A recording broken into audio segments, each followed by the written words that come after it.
Hello అండి, welcome to my passion channel. ఈరోజు మన వీడియో కేజీ ఉసిరికాయ ముక్కలతో పచ్చడి చూద్దాం.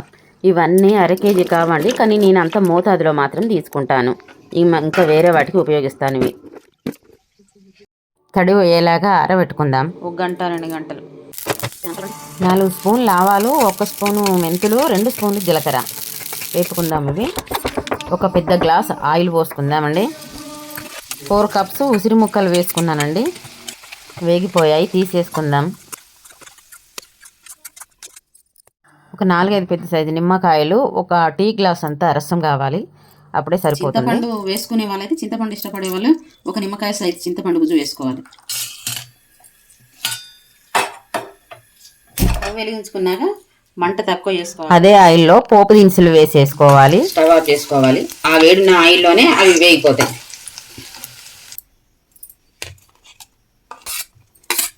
వేపుకున్న ఉసిరికాయ ముక్కలు ఆయిల్ చల్లారింది, అందులో వేసేసుకుందాం.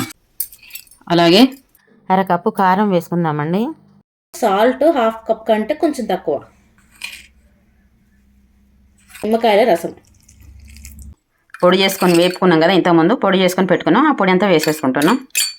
అలాగే కొద్దిగా వెల్లుల్లి ముక్కలు, కొద్దిగా దంచి కూడా వేసుకోవచ్చు. నేను చిన్నగా చాక్ చేసుకున్నా వేసుకున్నాను. కొద్దిగా పసుపు అండి. అన్నీ మిక్స్ చేసుకుంటే కంప్లీట్. 3 days 4 days అయ్యాక బాగా ఊరుతుంది. ఇదిగోండి, ఇది 4 రోజుల తర్వాత నేను తీసాను. దీంట్లో మీరు ఉప్పు కారం చూసుకొని కలవకుంటే కూడా మళ్ళీ కొద్దిగా వేసుకోవచ్చు. ఆయిల్ కూడా ఎక్కువ లేదనుకో, అప్పుడు మళ్ళీ కూడా కొంచెం ఆయిల్ వేసుకోవచ్చు. పచ్చిదైనా వేసుకోవచ్చు, కొంచెం వేడి చేసిందైనా వేసుకోవచ్చు. ఇది 3-4 రోజులకు ఇలా ఊరింది. మీరు కూడా చేసుకొని తినండి. లైక్ చేయండి, షేర్ చేయండి. ఎలా ఉందో కామెంట్లో తెలపండి. ఇది చాలా, అన్ని పచ్చళ్ళ కంటే ఇది చాలా హెల్దీ పచ్చడి. అసలు పచ్చడి రూపంలోనే ఏం తీసుకోవద్దు, కానీ పచ్చడి మనం ఇలాగే చేసుకుంటున్నాం కాబట్టి అన్ని పచ్చళ్ళలోకి వెళ్ళా ఇది మంచి పచ్చడి అన్నమాట.